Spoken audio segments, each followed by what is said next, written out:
Hi, this is Aaron Azarod, and welcome to the 15th episode of the Truth Island podcast. Bills to pay, a job we need, rent due at the end of the month, or even a toothache that won't seem to go away. It seems like fear and anxiety are lurking around every corner these days.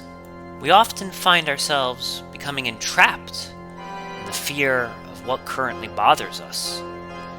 We are unable to either enjoy our present circumstance nor look to a promising tomorrow.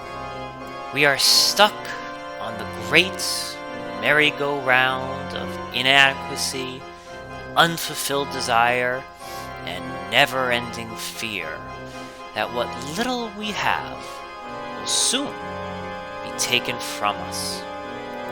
But suppose it wasn't the loss of our meager possessions that most threatens us, but rather it was the loss of ourselves that remains the greatest threat to our survival and happiness.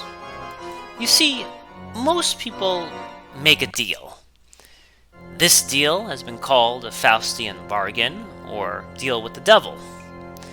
They agree to live a life that is not one of their choosing, aka work a job they don't like, treat others poorly in order to get ahead, or simply stop doing what they are most passionate about because they don't think it will fulfill their most immediate desires.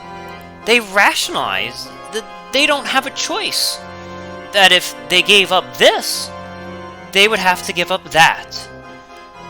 And while we all need food and shelter, there remains a lot of things in this world that might be, how should we say, extraneous. We often judge people on their clothing, fancy gadgets, the cars that they drive, and the size of their home. But each of these social markers comes at a cost. More fear and more anxiety. Each time we eat out or buy something we can't quite afford, we pay a price. The price of having to justify that cost and how hard in the future we will have to work to pay off our indulgences.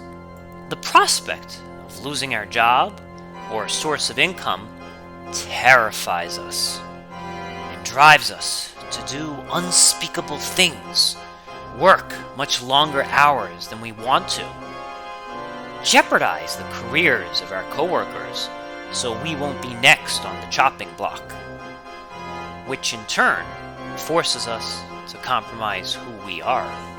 We all have legitimate financial concerns, myself included. Fears of becoming homeless or where our next meal will come from. However, no matter how dire things might look, we all have the power to control ourselves, the power to be good to one another, to use our legs and arms to exercise, our government-provided library card to obtain books so that we can read and self-cultivate, even when we are in the depths of powerlessness. Power always remains within us. So remember, it's not the things that you have or don't have that you should be afraid of. It's the person looking you in the mirror that you should be most fearful of.